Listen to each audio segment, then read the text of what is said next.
think the general philosophy behind PlayStation All-Stars as a game is a mashup. And so when it came to the levels, we simply just applied the same thinking that we were already applying to our character roster. The levels and the mashups, they don't just sit next to each other, they actually do interact. And I think that was really important for us to have the world sort of recognize each other and interact with each other and have that interplay.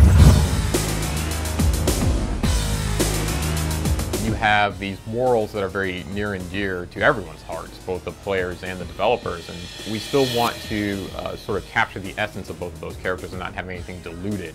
And so we know a lot of our fans are going to be able to pick up on that and sort of appreciate that sort of nod to their knowledge about sort of the PlayStation universe. So we kind of take a lot of approaches when coming together with some of these mashups.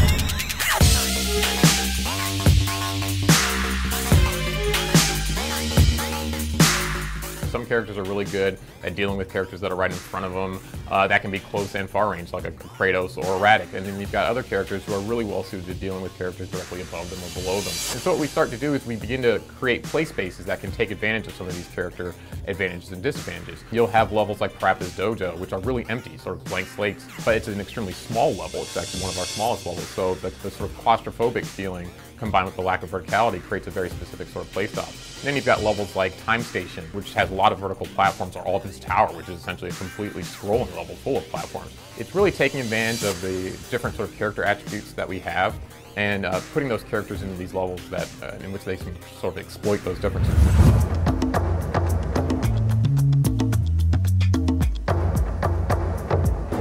We're working with a producer, John King, who is very famous in the music world. And what we're doing is we're taking some original sort of takes on very classic PlayStation music. So when you go to Sandover Village, you'll hear the very familiar Jack and Dexter music, but sort of reinterpreted by John King. And then as the mashup gets introduced and sort of progresses across the levels, John actually is remixing and reintegrating that mashup's home music as well and create an all new piece.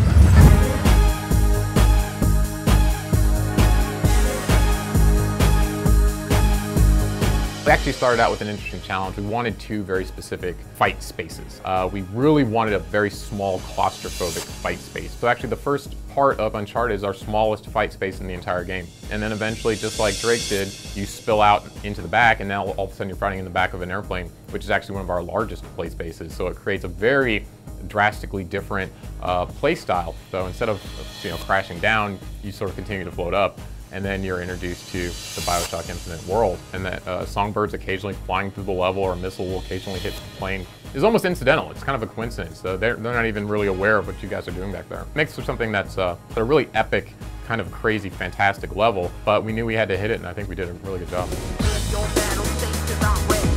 Of course, the levels are important, but only a small part of the PlayStation All-Stars Battle Royale experience. Of course, we've got our characters, items, we've got modes, we've got a bunch of stuff to talk about, and we will be talking about it between now and when the game comes out on the PlayStation 3 and PS Vita this November.